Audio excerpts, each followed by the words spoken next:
Welcome back to 11's Dirt Life. Today I'm going to talk to you real quick about POWERTANK Monster Valves. We've been running these for years. We all run them. It's kind of one of those things, once you have it on your Jeep, you can't not have it, you can't go back.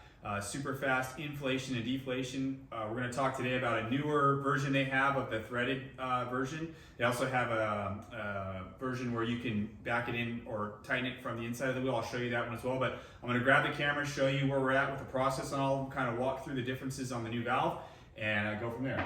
So we've been working on these this morning, and I'll start you off with a finished product, and then we'll backtrack through the various stages. So you can see this is my spare tire. We've got the monster valve on here. It's threaded through the wheel, so we drilled through the wheel, we tapped it, and then we threaded the monster valve on, put some blue Loctite, and it's got a nice rubber seal here. This collar here is what releases the air, and you can see we are ready to go. So we've been checking pressures on it, haven't lost any pressure on the tire, so everything's sealed up real nice. This one here is in progress. This one is just, the hole has been drilled, and the monster valve has been, the threads have been hit with blue Loctite, and then it's been tightened down with a wrench. You can see there's a notch here. I'll show you this stuff all a lot closer when we get up to the tray with all the monster valves.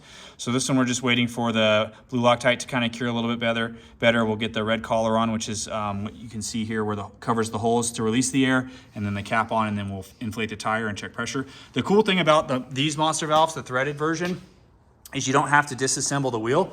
You can do everything in place. So we are literally just jacking the Jeep up, getting the wheels off the ground, drilling the holes, and you can see the hole here on this one, drilling the holes, and they self-clear. So the air from the tire will push all the shavings out, and then we just get the hole in, and you really don't have to disassemble the wheel. So one of the benefits of this version here, the threaded version, is that right there, you don't have to disassemble the bead lock to put the monster valve on. You can see the older version, or not the older version, the other version they have here has this brass fitting that you would need to put on when the wheel is disassembled or break the bead lock apart. So this essentially sandwiches, you slide this into the hole that you would have, typically like on a KMC wheel, and then you would thread the brass fitting here down to sandwich it into the wheel. So I've run those for a while. I've run the threaded ones for a while. We went back to the threaded ones because the Raceline wheels do not have dual valve stems. They only come with a single valve stem. So we ended up drilling out and doing the threaded version. So real quick, one of the cool things, or some of the cool features on the new version of the threaded monster valves, they have a slot in there for the wrench. So essentially you put the wrench on it, and you can tighten it all the way down that way.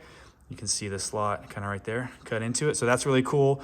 One of the really cool, couple of cool things is with a tap. So the old style tap was a little bit bigger, and you can see it's tapered. So it's, you really are kind of like having to bring it down with a taper, whereas the new version here is straight all the way down. So it's much easier process of tapping. It's really smooth. We actually are surprised at how easily these are tapping, just going straight down. It takes a lot of the, I guess, finesse work out of it, but you can get it done really easy.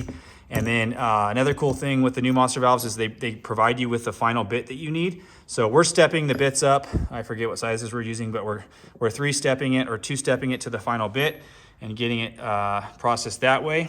Here, while I have it out, I can show you. This is what the monster valve looks like completely disassembled. So these are the threads that we're threading into the wheel. And then we're gonna have this rubber piece here. Bear with me while I one-hand all this. This rubber piece is gonna sit right in between there and sandwich into the wheel right there. Keeps everything nice and tight. The blue Loctite keeps air from getting through, and then the rubber gasket there, or the rubber piece, also keeps the air getting out. And then you have the cap that would sit over the valve. So another cool thing about these is they slotted this out so the cap stays on, and you can thread it, or you can pop it on there, and you won't pop off and lose your caps. I don't know how many times I've lost a valve stem cap or any sort of cap. When you take it off, you air down your tires, and next thing you know, you take off and you're missing your valve stem caps when you come home. So I'm gonna show you real quick the process of tapping it. I'm gonna hand the camera off, and hopefully we can do this somewhat smoothly. But really, it's just a standard wrench here, just a ratchet. We're just gonna hook it on here, and you can use a regular thread tool. This one works really well because with a T-handle threader, you're kind of hitting the wheel, so having a socket that you can, seat, it's a square here, so you seat it into a nice socket. This is actually a really cool socket that my buddy Keith let us borrow. And what you want to do is just get it in the hole here, get it nice and straight with your left hand, apply some pressure, and then we're just going to get that started the right way, and we're just going to start threading it down. Nice and easy. Make sure we're going nice and straight. And we're going to thread this all the way through the wheel so that we have it all the way breaking through the other side of the wheel, and then we can thread the monster valve all the way down. So that's essentially the process. We'll get some threads going, we'll back it up, get the burrs cleared out, put the valve down, and we're good to go. So that is really it, and we're probably cranking these out. I mean, we're taking maybe a couple minutes per wheel, 5 to 10 minutes tops, and that's drilling, tapping, and everything, and shooting the shit in between. So there you go. Thanks for tuning in.